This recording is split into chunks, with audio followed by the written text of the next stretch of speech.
O livro é O Consolador, de Emmanuel, através de Chico Xavier. E a questão é sobre a paciência. O que seria a paciência? Qual o conceito de paciência?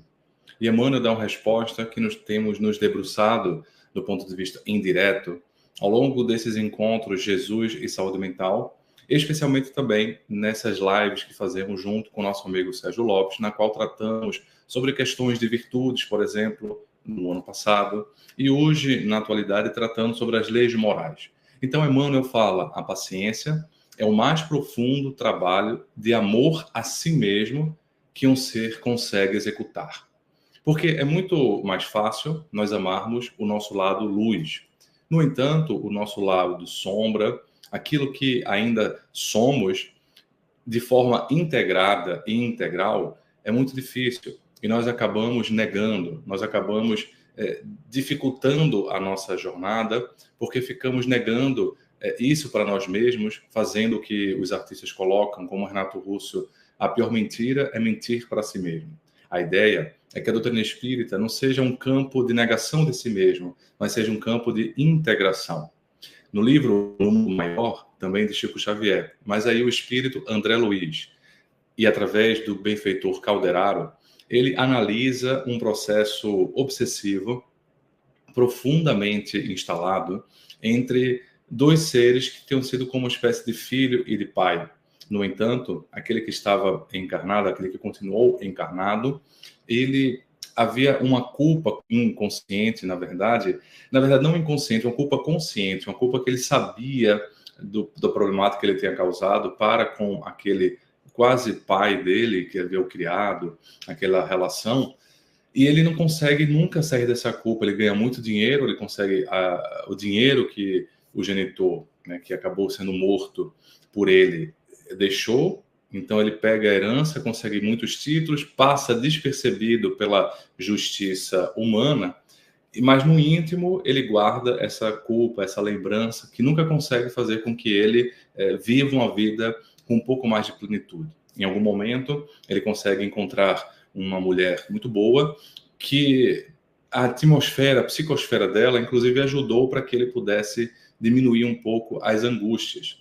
Mas é interessante que Calderaro analisa a vida dessa pessoa no livro e vai trazer que, em algum momento, ele trabalha pelas posses, pelos projetos mais do dia a dia, como uma forma de fugir de si, como uma forma de fugir da consciência. Em algum momento, o André Luiz, ele vai trazer que, digamos, a confissão, se ele pudesse fazer a confissão do erro, ainda na existência, isso ajudaria a diminuição da culpa e começaria um novo processo. Mas ele se esconde, escondendo as suas questões, e apesar de viver, e aí Calderaro fala, né, no cérebro intermediário, né, nessa casa mental intermediária, que é a casa do terra-terra, do aqui e do agora, dessas coisas que fazem com que a gente não amplie, não transcenda e apenas fique preso, sendo um homem do hoje, conquistando as coisas do hoje, faz com que ele adie um processo de maior evolução.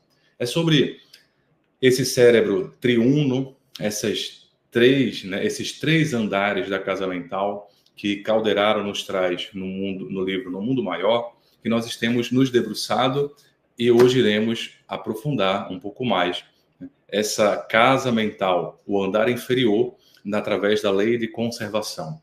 Então fica conosco para que a gente comece junto com o nosso amigo Sérgio Lopes, logo depois da nossa vinheta.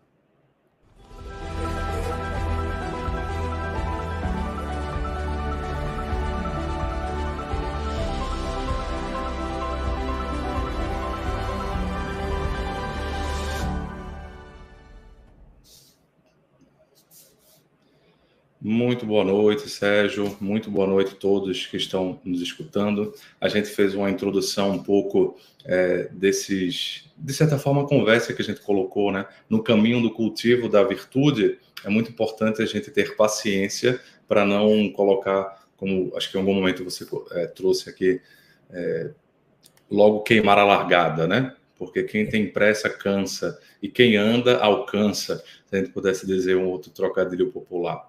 E aí a gente está se debruçando nas leis morais. Nesse livro aqui, que é da Irvênia Prada, do Décio Iandoli Júnior e do Sérgio Lopes, pela Ambi Brasil. Então, é o cérebro triuno, né, a serviço do espírito. É bom esse subtítulo, especialmente a terceira parte, em que o Sérgio Lopes faz as leis morais. Então, Sérgio, já para passar a palavra para você com essa introdução, eu queria ler o que você traz na página 457, quando você começa a falar de instintos, conservação e reprodução. A lei de conservação, encontraremos Kardec estudando o assunto na questão 718. A lei de conservação obriga o homem a prover as necessidades do corpo, ou seja, na conservação, pelo fato de existir uma lei de conservação na natureza, isso faz com que a gente precise atender às necessidades do nosso corpo. E os benfeitores falam de forma bem direta, sim, precisamos atender às necessidades do nosso corpo, porque sem a força e sem a saúde é impossível o trabalho. E aí você traz uma complementação, né, a partir daí, dizendo assim, é por esse motivo que no cérebro inicial temos as funções automáticas como o instinto de conservação e o instinto de reprodução. Então, nesse cérebro inicial, nessa casa mental, no primeiro andar da casa mental, você localiza essa lei de conservação, né, a lei de reprodução e a lei de destruição, né, essas três leis aí que fazem um compondo muito interessante. Eu queria, então, trazendo esse início da tua parte do livro, passar para você e agradecer mais uma vez você estar conosco. Leonardo, uma satisfação muito grande aos amigos da TV Mansão do Caminho. Jesus e Saúde Mental é o nosso tema principal, né? E muito feliz de estar aqui novamente para podermos conversar sobre esses assuntos. Conforme a nossa proposta, já desde o nosso encontro anterior, começarmos pela base, começarmos pelo início, que fala da nossa instintividade. Nós vimos no nosso encontro anterior lei de reprodução, hoje veremos lei de conservação e o próximo lei de destruição.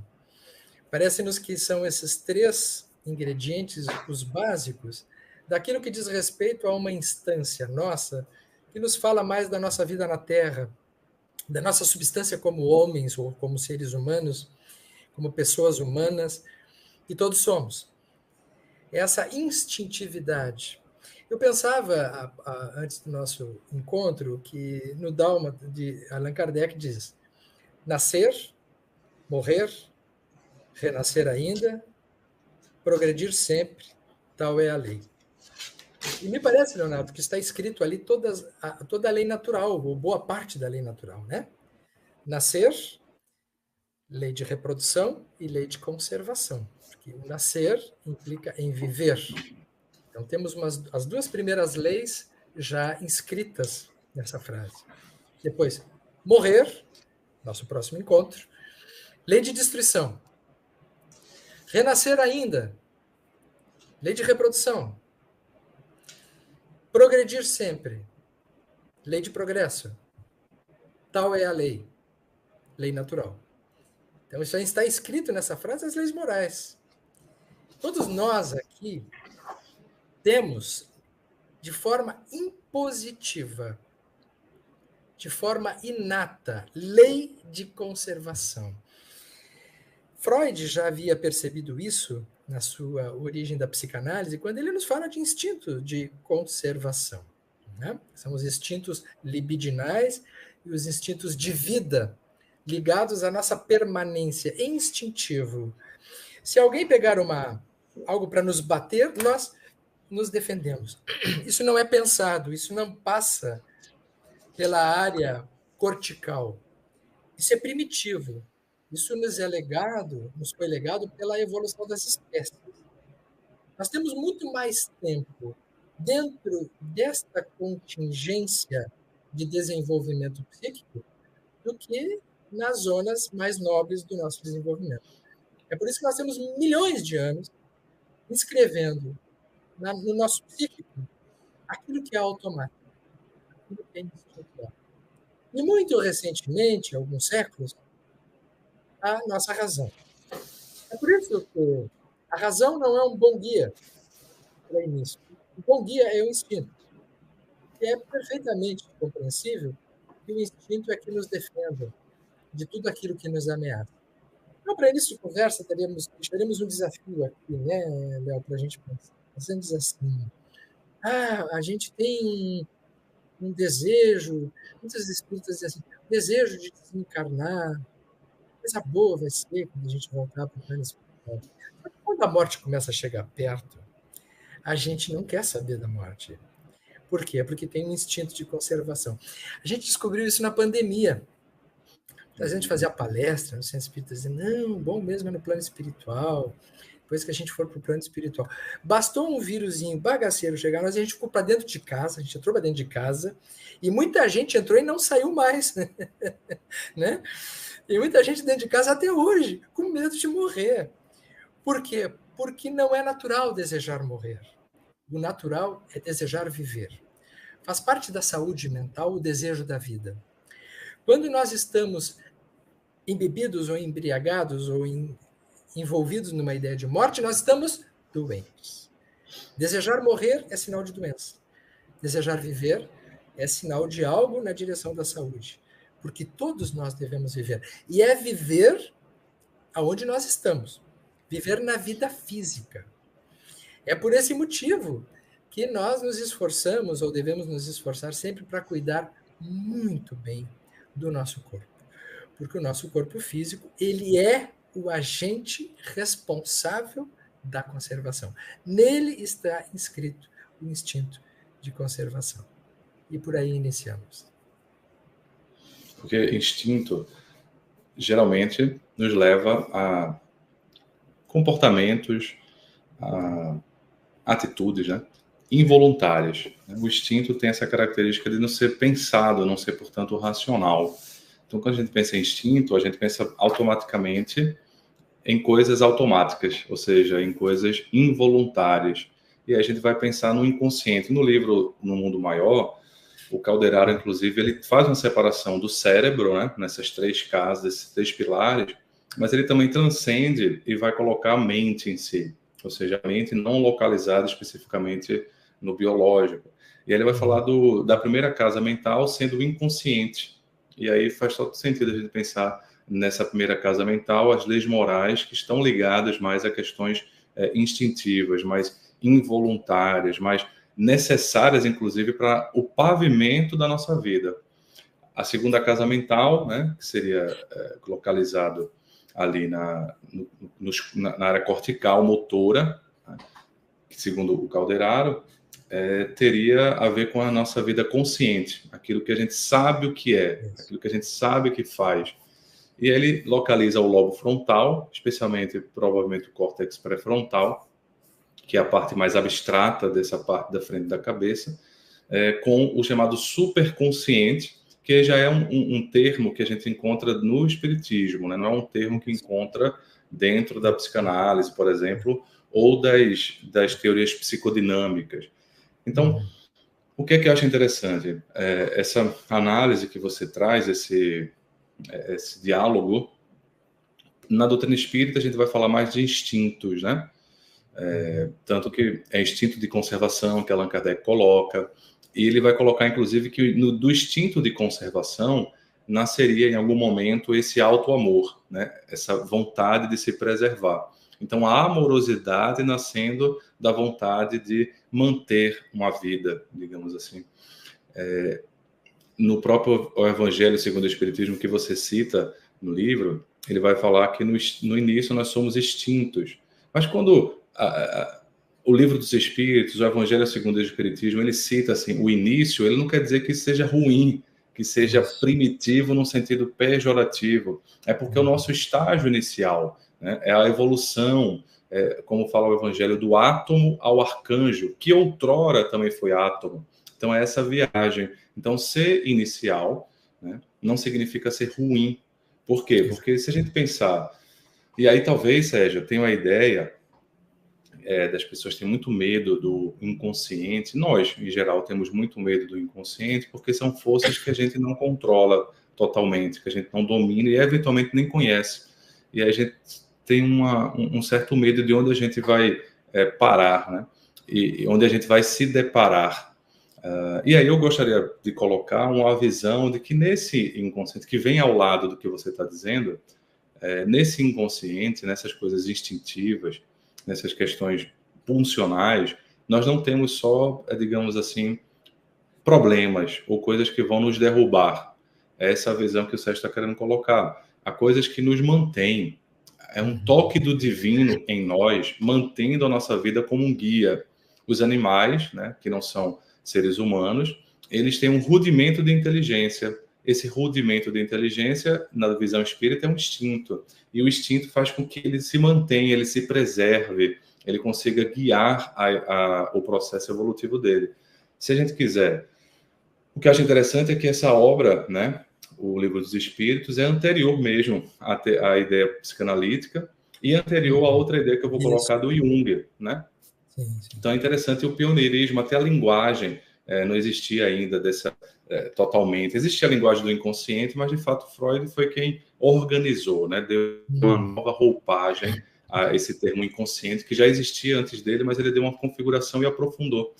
E aí o discípulo dele, um dos mais famosos, o Jung, é interessante porque ele vai trazer também a ideia do inconsciente como tendo o arquétipo, né? Ou seja, também um lado de Deus, um lado do divino, e não só o lado, digamos, do reprimido, que seria coisa negativa. Mas eu acho que o próprio Freud, como você bem pontua no seu livro, ele traz uma ideia também, quando faz a ideia de punção de vida, tendo uma punção de manter, uma punção construtiva, uma punção amorosa, portanto, de certa forma ele está falando alguma coisa mais próximo do que o Jung traz também desse inconsciente. Só que o Jung ele vai ampliar e traz a palavra divino mesmo, né? Arquétipo. Mas eu acho que faz um diálogo ali com a obra do que Freud traz. Penso que sim. Acho que quando Freud se debruça nessa questão, ele passa a examinar a partir da libido, né? Então ele se detém nessas forças pulsionais ligadas a Eros, né? A pulsão de vida, né? E quando Jung traz o arquétipo, me parece que aí é um assunto para mais adiante nosso, assim, porque eu imagino, Léo, que o que Calderaro chama de superconsciente também nos é ainda inconsciente, porque ainda não nos está presente. Inconsciente não no sentido do inferior, mas no sentido do não percebido claramente. Do que não Porque está claro, precisa né? haver uma expansão de consciência para alcançarmos essas instâncias. Mas eu acho que isso é uma coisa que a gente vai desdobrar. Me parece mais agora oportuno para a gente ficar em torno do tema a ideia de que Deus está desde o início na nossa casa mental. Então, não existe um aposento menos divino do que outro. Essa ideia é interessante. Porque muitas vezes a gente ouve no nosso meio assim: temos que superar os nossos instintos. Como se instinto pudesse ser uma coisa que pudesse não existir mais, que pudesse desaparecer, que pudesse ser superado. Se num prédio a gente tirar os primeiros andares e o alicerce, o prédio todo desaba. Porque o prédio ele se alicerça na base. E a base do nosso prédio mental são os instintos. É a nossa vida instintual, a nossa vida pulsional. A partir daí nós nos constituímos. Uma pessoa que não está bem enraizada na sua vida física, ela não ascende à espiritualidade. Porque as raízes, como numa árvore, ela precisa estar arraigada, e quanto mais profunda a sua raiz, quanto mais sólida a sua raiz, tanto maior será a possibilidade de um avanço, de um crescimento no nível dos galhos, do ápice, né, da coroa da árvore. Então, a ideia de que instinto é primário, como você bem disse, sem dúvida alguma, apenas com o nexo do que veio primeiro, não do que seja pior. Né? Primeiro, a nossa primitividade diz respeito às nossas forças pulsionais. E a conservação é das principais. Isso é tão importante, Léo, porque quando tu recebes um paciente, ou quando eu recebo um paciente no nosso consultório de psiquiatria, e que diz assim, eu quero morrer, eu não tenho vontade nenhuma de viver, nós sabemos que a pessoa está doente, que ela está tendo algum tipo de adoecimento psíquico, de algum tipo de adoecimento mental. Isso poderá, inclusive, já ter chegado a uma instância física nos neurotransmissores, porque está inscrito na natureza que é da nossa natural condição as vias de prazer para nós desejarmos estar vivos. Existem neurotransmissores que são responsáveis, são implicados nesta via neural responsável pelo prazer. Então, acordar de manhã e ter vontade de olhar o sol e ter vontade da vida é o natural, faz parte do instinto de conservação. Quando nós vamos perdendo isso, significa que alguma coisa não está indo bem, ou que já não vem bem há bastante tempo. Isso pode ser da ordem dos conflitos, isso pode ser da ordem do passado, da história inconsciente do indivíduo, pode ter uma implicação do desenvolvimento neural também, que está interligado intimamente com isso, seja como for, tem algo que não vai bem. Então, é muito importante nós colocarmos essa questão no campo do corpo, enquanto o corpo sendo um agente de alicerce para as condições psíquicas, para as condições mentais. Porque senão há uma tendência da gente dissociar esses saberes, e aí fica separado uma coisa da outra. E para nós que somos reencarnacionistas, o corpo ele tem um peso muito importante. Porque se o corpo, ou seja, a vida como nós estamos aqui vivendo, não tivesse a sua importância, todo o processo evolutivo se daria na erraticidade, ou seja, no mundo espiritual. Então, estar vinculado, estar ancorado no corpo, ele é muito importante, é curativo, né? Às vezes as pessoas falam, você estava falando aí, eu vou fazer duas, talvez três, mas desdobramentos. As pessoas às vezes perguntam, e o processo de perdão? Às vezes a reencarnação já é o processo de perdão, né? O estar ligado a um corpo, a uma nova existência, porque às vezes as broncas, né, as feridas, as mágoas são tão doridas, são tão duras, são tão pesadas, que nós precisamos de um processo reencarnatório profundo para ir, digamos assim, realinhando, né, essa raiva que se traduz como um instinto de conservação também, né? Se a gente parar para pensar, a raiva é um desdobramento do instinto de conservação, porque faz a gente se proteger tanto quanto o amor. Curioso, né? O amor e a raiva, o amor e o egoísmo como a mesma raiz, o instinto de conservação. Quando eu penso em mim, pensando assim de forma egoísta, eu estou pensando no instinto de conservação. Então, a raiz do auto-amor, né, é uma raiz que vem do instinto de conservação, tanto quanto esse pensar. Então, a raiva, que é uma força, uma emoção que a gente tem muita dificuldade em lidar. E aí, outro desdobramento que eu queria colocar é o próprio Calderaro, no livro No Mundo Maior. Eu estava relendo as partes hoje, Sérgio, quando você falou da química, né? E esse trânsito entre o perispírito, o ser espiritual e o corpo. E ele fala assim, ó, existe a química fisiológica, né? Se existe a química fisiológica, ou seja, a química do cérebro, a neuroquímica, os neurotransmissores, esse circuito que o Sérgio, inclusive, citou, o circuito do prazer, o circuito da recompensa. Calderaro coloca, temos também a química espiritual. Assim como possuímos a orgânica e a inorgânica, existe uma extrema dificuldade em definir os pontos de ação independente.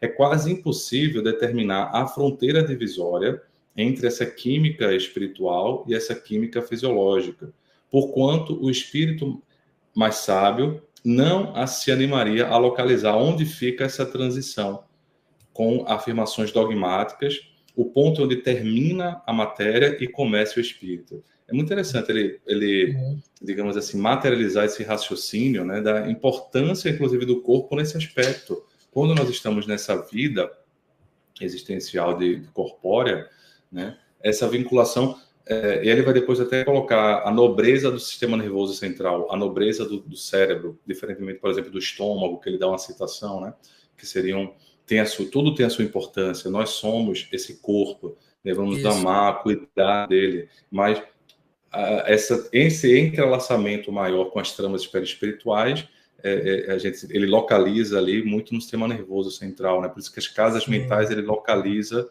anatomicamente, inclusive, né, Sérgio? Sim. Léo, assim, fico pensando numa colocação equivocada que geralmente a gente faz, que é assim, dizer, o corpo é uma vestimenta, como se fosse um casaco. Uhum.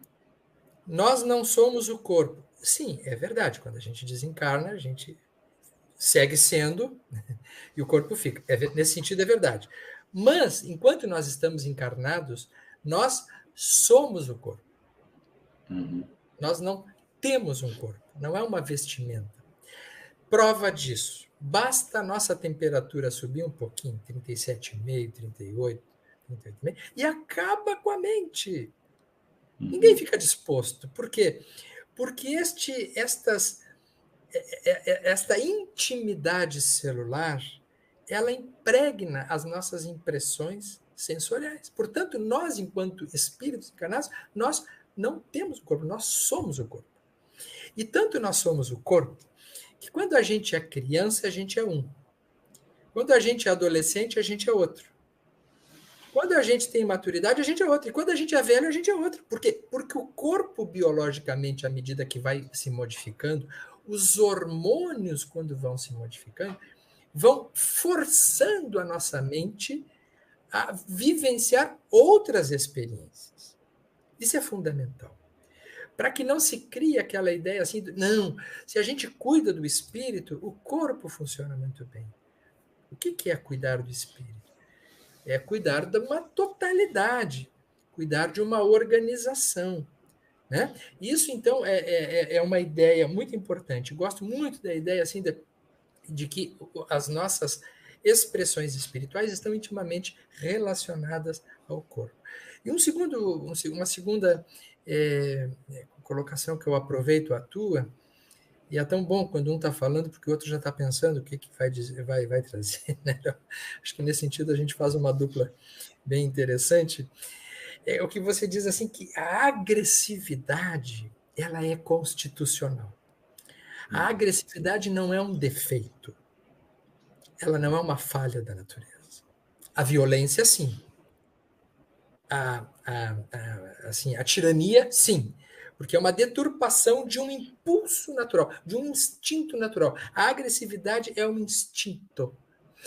O bebê, quando nasce, vejam, o bebê, quando pega o seio, e ele, por lei de conservação, ele precisa se alimentar, ele precisa arrancar o leite daquele seio. Muitas vezes ele morde. E ele morde com vontade, com agressividade. Isso não é maldade. Isso é natureza. É a lei natural impressa de uma maneira voraz nessa necessidade desse bebê sobreviver. Então, quando o bebê ele morde o seio da mãe, a mãe às vezes tem mastite, tem aquela coisa, mas a mãe também precisa que esse bebê tenha esta força, este desejo, esta voracidade. Faz parte dessa agressividade compartilhada. O bebê que não mama, o bebê que ele é hipotônico, que não solicita a mãe, ele está mostrando que tem alguma alteração. Nesta força que nós chamamos agressividade. É que a gente associa o termo agressividade a algo ruim, não é? E A ele, claro, vingança. hein? Geralmente associa a agressividade à vingança, né? Ao A vingança, comportamento destrutivo, né? o comportamento destrutivo, a violência, a maldade, a tirania. Não, vamos distinguir. A agressividade, enquanto força inicial, é força de vida. Para a gente sair da cama de manhã, a gente precisa de agressividade. A gente precisa lutar contra alguma coisa, contra uma inércia. É preciso uma boa dose de agressividade. A pessoa que sai da cama, que vai para a vida, que tem aquela pulsão de viver, ela tem agressividade. É claro que aí nós vamos depois desdobrando e ver como que isso precisa estar em harmonia com outras condições, com outras situações. Mas é fundamental esse conceito, para que não se crie aquela ideia no nosso meio, às vezes tem isso, ingênua, não, a gente tem que perder a agressividade, a gente vira uma espécie de anjinho, faz um cursinho para santo, fica rezando no centro espírita, toca pianinho, vai cantar musiquinha e vira espírito evoluído. Ai, que coisa boa. Mas não é assim.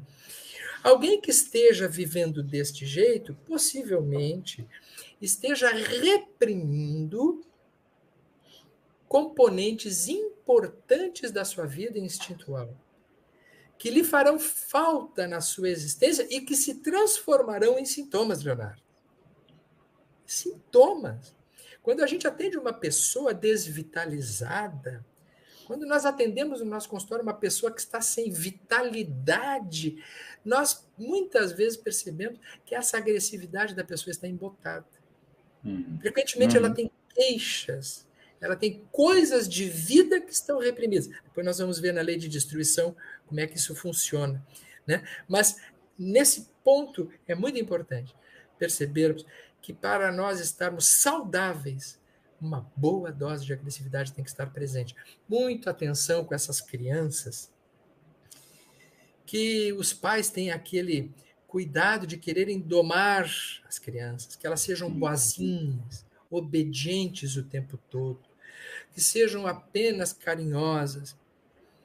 Crianças muito obedientes, crianças muito submetidas, são crianças muitas vezes reprimidas. Aquela criança meio espoletinha, meio ferinha, ela é bem-vinda. Esta força dela, ela é fundamental para que esta energia que ela tenha seja útil para o que ela vai construir. Vamos pegar alguns exemplos da Bíblia, Leonardo? Simão Pedro. Quem está assistindo esse episódio muito lindo do seriado do The Chosen, não sei se tu estás acompanhando. Estou acompanhando. Ele é muito Vi no legal. Cinema, inclusive, a nova temporada. Eu vi no cinema agora, muito bonito. Eu tenho achado fantástico, porque, claro, como tudo, a gente precisa filtrar, precisa olhar, fazer a nossa crítica, mas a gente percebe que o autor colocou os personagens muito próximos do humano, inclusive Jesus, né? Aproximando de algo real, de algo verdadeiro. Então, Simão Pedro é aquele indivíduo violento que fica com raiva de Jesus, inclusive. Às vezes vai lá, né, no episódio mostra ele assim, meio contrariado, fazendo alguma coisa, com raiva, porque ele não estava entendendo o que Jesus estava querendo dele. Ele tinha raiva. E Jesus dizia assim, não, me serve, é assim que eu quero. É assim que eu quero, vem para cá. Me serve, tu é meu. Com agressividade, com raiva. Vem com raiva, mas vem inteiro, vem forte. Quem foi o outro que Jesus chamou? Logo depois que o cristianismo estava caindo naquela maré mansa, naquela coisa sem força. Paulo de Tarso, um indivíduo violento, agressivo, já havia mandado matar o Estevão e outros. Uma agressividade. Jesus olha assim, me serve. Vamos direcionar essa força num outro caminho.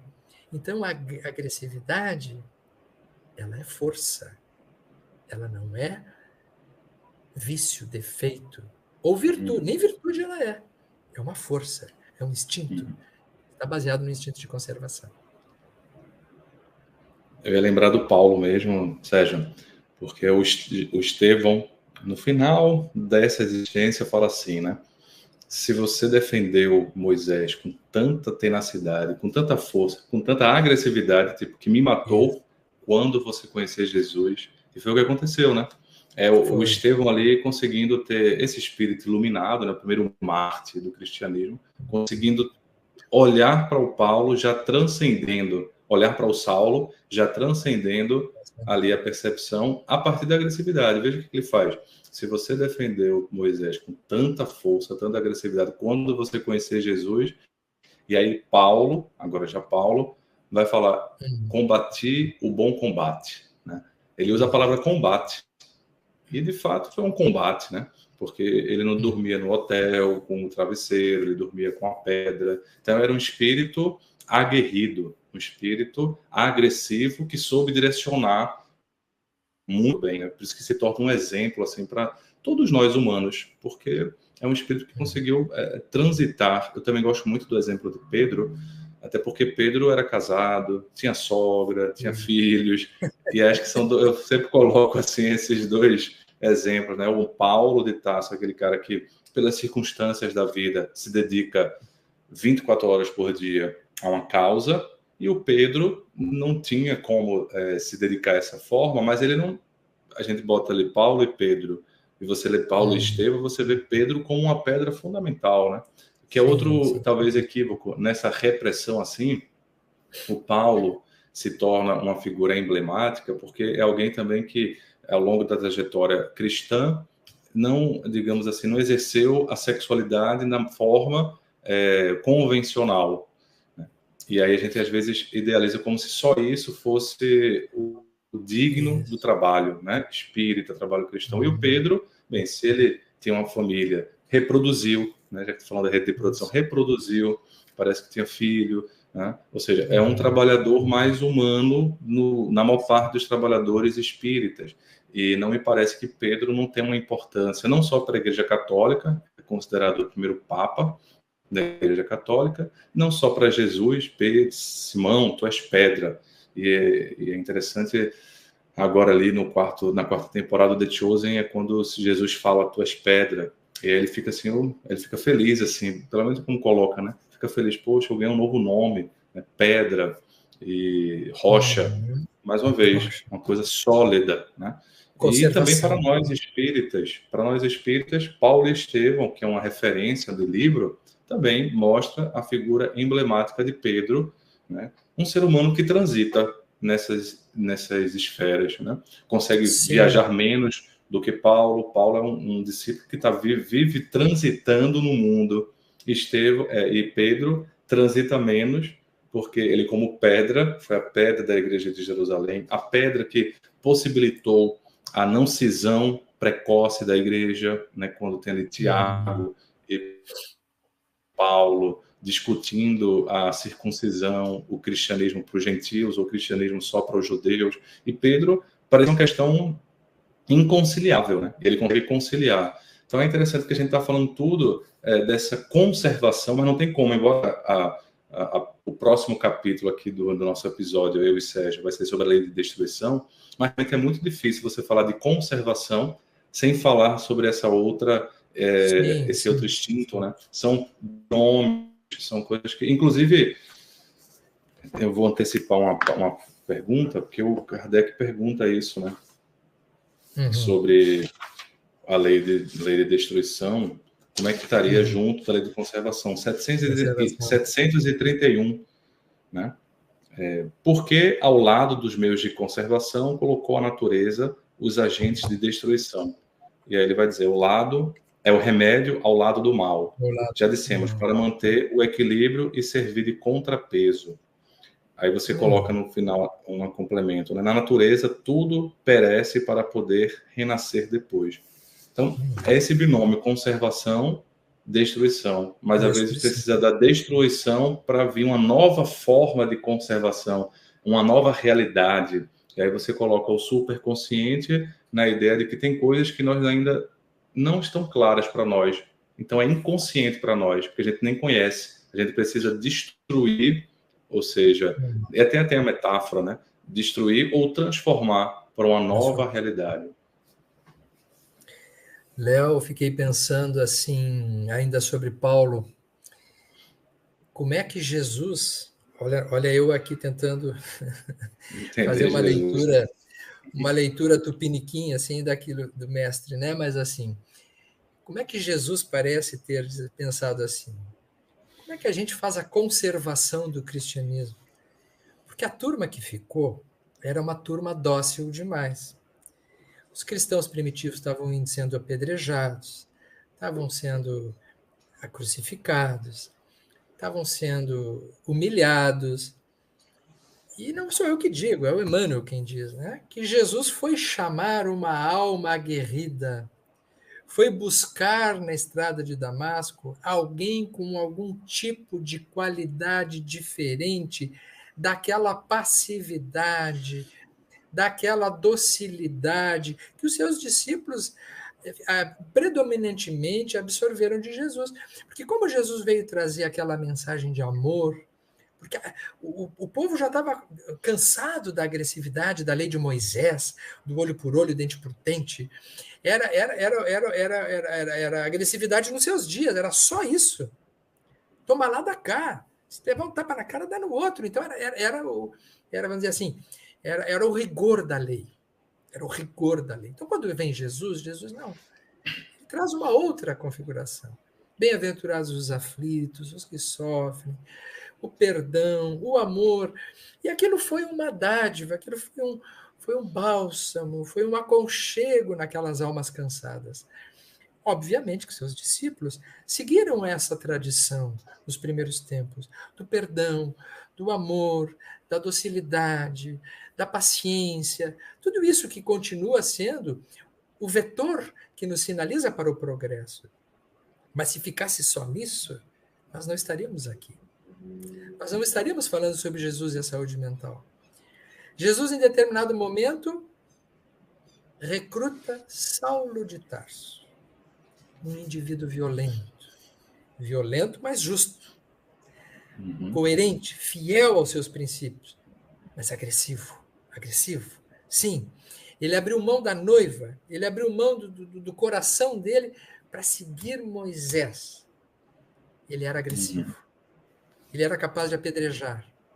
Jesus disse assim, esse é o cara, esse eu preciso dele. Porque eu preciso desta conservação do cristianismo. O cristianismo precisa sobreviver. Então, quando era dado ordem de prisão a qualquer dos discípulos de Jesus que estivesse pregando, quando chegou a vez de Paulo de Tarso, que estava lá numa sinagoga, pregando, e é dado ordem de prisão, pela primeira vez no cristianismo surge uma resistência. Ele diz assim, eu sou doutor da lei. Cadê o mandato de prisão? Ele sabia que precisava de uma ordem por escrito para que ele pudesse ser preso. E aí todo mundo foi pego de surpresa, porque nunca ninguém havia se oposto, apresentado uma resistência. Foi a primeira resistência do cristianismo, né? Então, aí naquele momento todos ficam paralisados e ele diz assim, vocês não podem me prender. Eu vou sair daqui do jeito que eu entrei. E diante daquela autoridade moral, a primeira resistência do cristianismo, surge uma nova postura de que para ser bom não precisa ser bobo. Para poder ser amoroso é preciso ser vigoroso. Essa amorosidade do tipo façam o que quiser comigo, porque isso é ser bom, isso não é ser bom. Isso é ser bonzinho. Nós aprendemos com Paulo que Jesus foi buscar que a nossa humanidade, a nossa instintividade, ela é bem-vinda. Não só bem-vinda, ela é essencial, ela é fundamental. Porque é esta força que nasce e depois se mistura com muitas outras forças, é que vai trazer aquilo que você falou muito bem, a transformação. A doutrina espírita não é uma doutrina de reforma. Nós usamos o termo reforma íntima, mas no Evangelho segundo o Espiritismo nós temos reconhece-se o verdadeiro espírita pela sua transformação moral. Transformação não é a mesma coisa que reforma. Reforma, a gente pega alguma coisa, joga fora e coloca outra no lugar. Transformação, a gente aproveita o que tem e transmuta numa outra coisa. Na lei de Lavoisier é assim, na natureza nada se perde, nada se cria, tudo se transforma. Então, a nossa impulsividade, a nossa agressividade, ela não deixa de existir, ela não é reformada, ela é transformada. Mas isso é assunto para os próximos capítulos, né? Só para a gente colocar bem essa questão da conservação e situar no Evangelho. Ele pode dizer, não, esses dois psiquiatras estão falando bobagem. Não, não é bobagem, nós estamos falando daquilo que a gente está estudando em doutrina espírita, a gente está pegando a base espírita. E assim como o cristianismo de Jesus precisou revisar muito bem os seus conceitos para poder sobreviver, se estabelecer sobre uma pedra, mais uma vez a conservação, e ter esse processo Paulo e Pedro e Paulo para a sua manutenção, também nós hoje precisamos, no nosso meio espírita, revisar alguns conceitos. Porque quando Kardec nos fala de lei de conservação, gente, ele está falando de uma força que precisa ser considerada e que nós sabemos a importância que tem na nossa vida e na nossa existência. Ou seja, analisando Paulo, a trajetória dele, a gente pode pensar em outros desdobramentos dessa energia agressiva de forma a conservar, de uma maneira conservadora, no sentido de conservar. Por exemplo, quando eu sou corajoso, eu estou também usando a minha agressividade. Você falou uma palavra...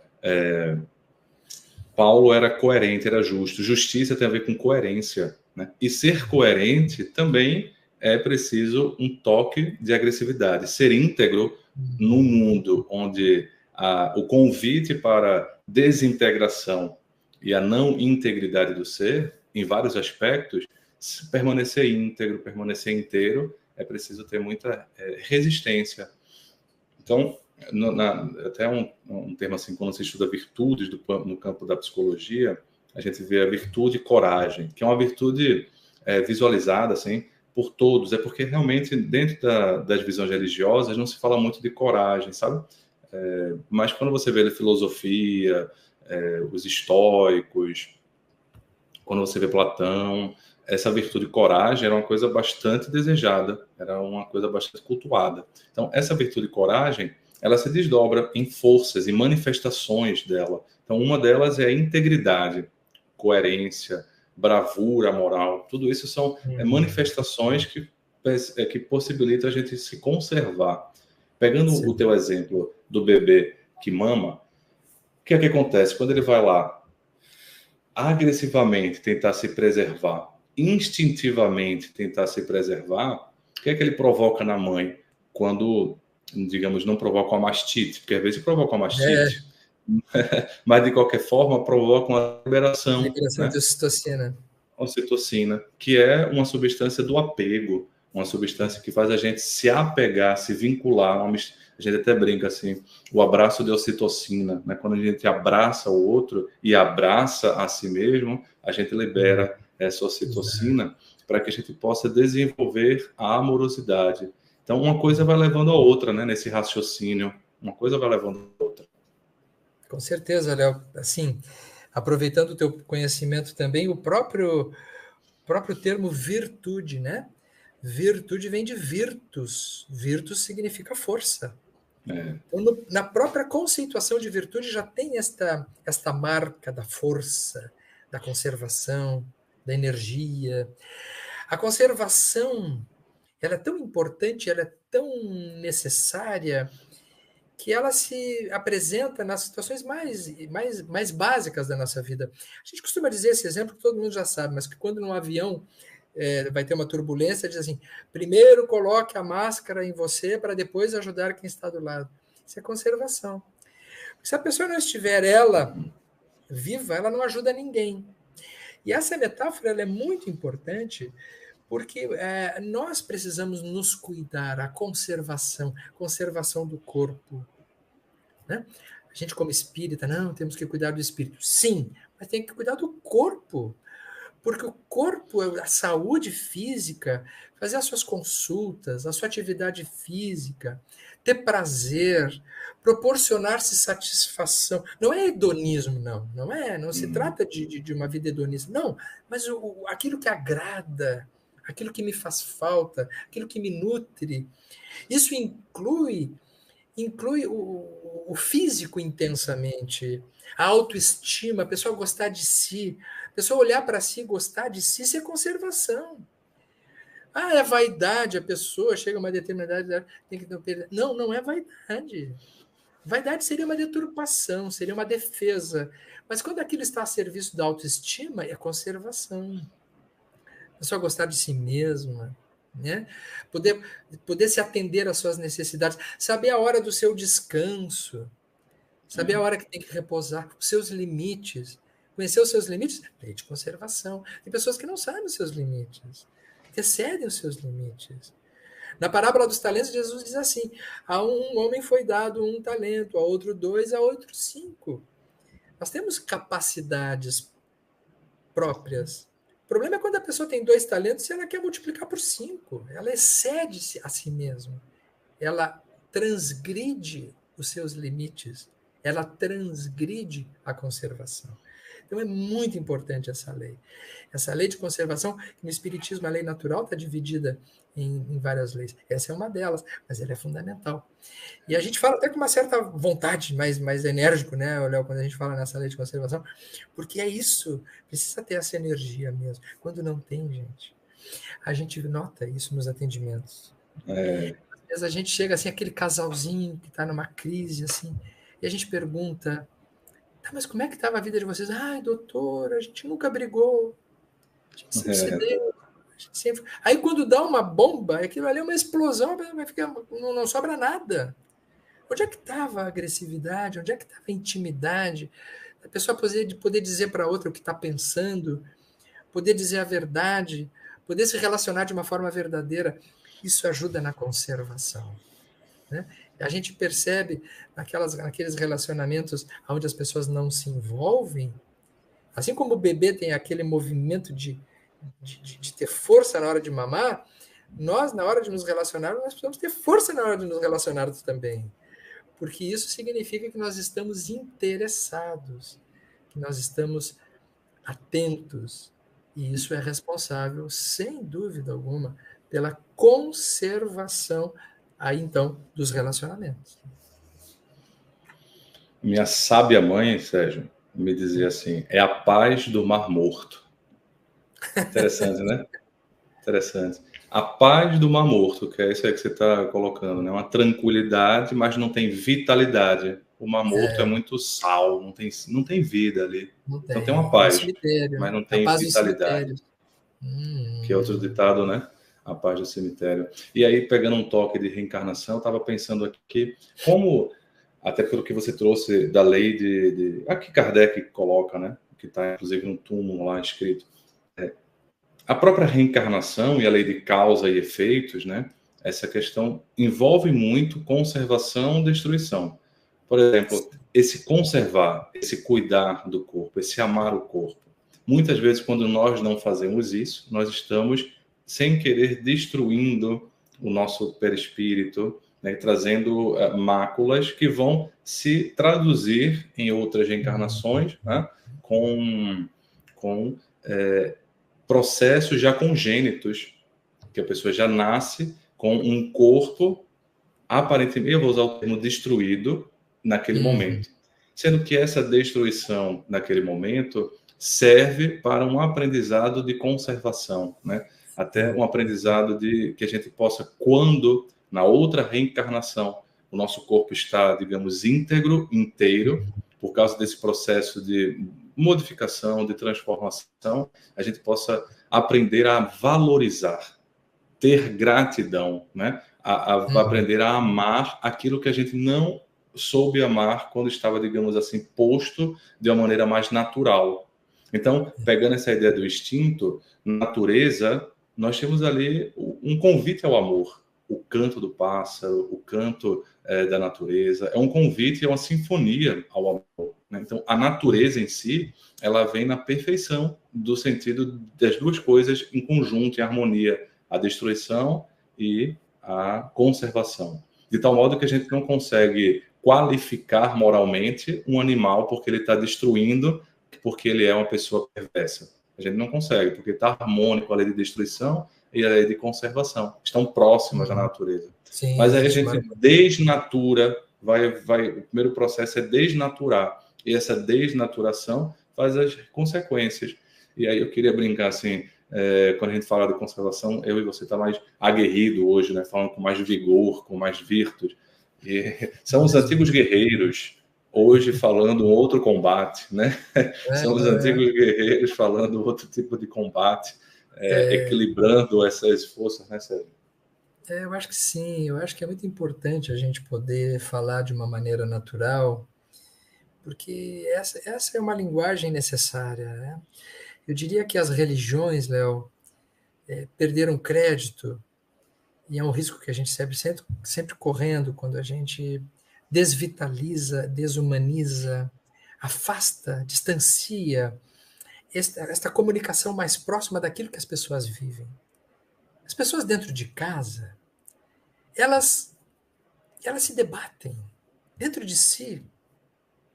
E isso não está em antagonismo com o que a espiritualidade espera da gente. Eu costumo brincar assim. Nunca aconteceu com vocês, quando faz o evangelho no lar, depois surgiu uma briga, surgiu um atrito. Devem ser os obsessores. Não, eram os mentores. Às vezes os mentores usam o momento do evangelho para mexer naquilo que está escondido, aquilo que está guardadinho. Porque isso é fermento. Se fica guardado uma coisa que não está bem, na próxima a gente vai conversar um pouco melhor sobre isso, porque isso está mais ligado à lei de destruição. A importância desses ingredientes ácidos, os atritos, eles são muitas vezes necessários à vida de relação, não para a pessoa ficar brigando o tempo inteiro, mas para poder se comunicar depois a partir disso e descobrir coisas novas. Então é frequente, muitas vezes, que a pessoa ore, a pessoa entra em contato com a sua espiritualidade e ela entra em conflito. Começam a surgir os conflitos. A pessoa começa a colocar luz e aquela área que era da sombra, como você falou, na linguagem junguiana, ela começa a mostrar, né? Porque a sombra ela não existe por si mesma, né? A parte sombra, nós não temos parte sombra, nós temos partes não iluminadas. A parte que quando a gente ilumina, a gente começa a enxergar o que tem lá dentro. E aí, então, esses componentes vêm à tona, se transformam em forças, se transformam em energias. Muitas vezes a gente explica para as pessoas que não fazem terapia, né, a importância da pessoa fazer terapia, para ela poder se reconectar com a sua própria força, com aquilo que está reprimido, com aquilo que está guardado dentro dela. Esses componentes ligados à sua agressividade que estão represados, que estão suprimidos, porque disso são forças que precisa a pessoa ter, inclusive muitas vezes para sair de estados depressivos, estados negativos, estados melancólicos. Isso aí se transforma numa força destrutiva quando essas energias elas estão embotadas, quando elas estão guardadas, né? Falando desse donos, desse prazer, dessa felicidade, felicidade é o que todos nós, segundo Aristóteles, desejamos.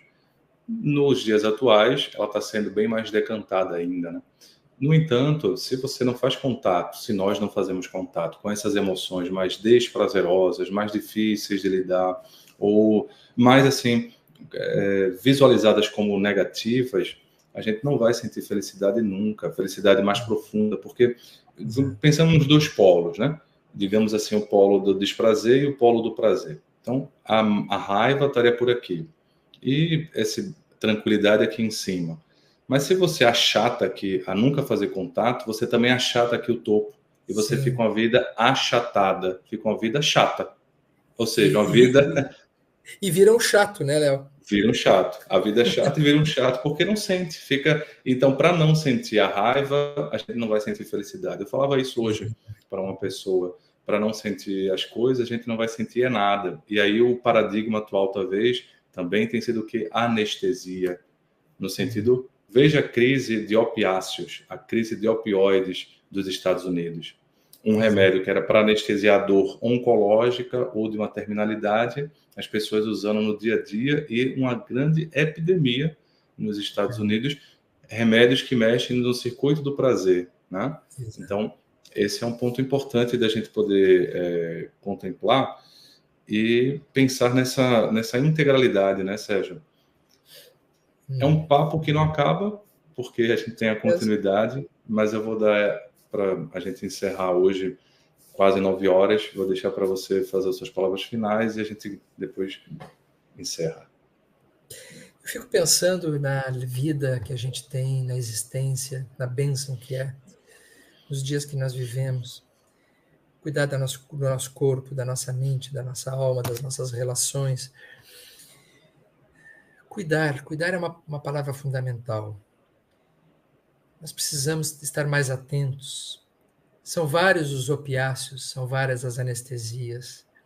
Às vezes o celular é uma anestesia, o tablet é uma anestesia. A vida rápida que passa rápido, a rapidez, a aceleração é uma forma de não viver.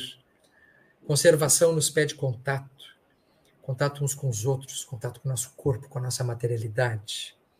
Quando falta luz, às vezes, nós redescobrimos coisas antigas que ficam esquecidas. Quando falta internet, dá um desespero no primeiro momento, mas nós descobrimos muitas vezes que nós estamos nos cruzando uns com os outros sem prestar atenção. Então a conservação fala disso, fala de nós retomarmos a nossa naturalidade, a nossa natureza, a nossa vida intrínseca, porque afinal de contas tudo passa muito rápido, mas se nós não prestarmos atenção, a nossa vida ela não vai ser vivida, não vai ser sentida, não vai ser experimentada.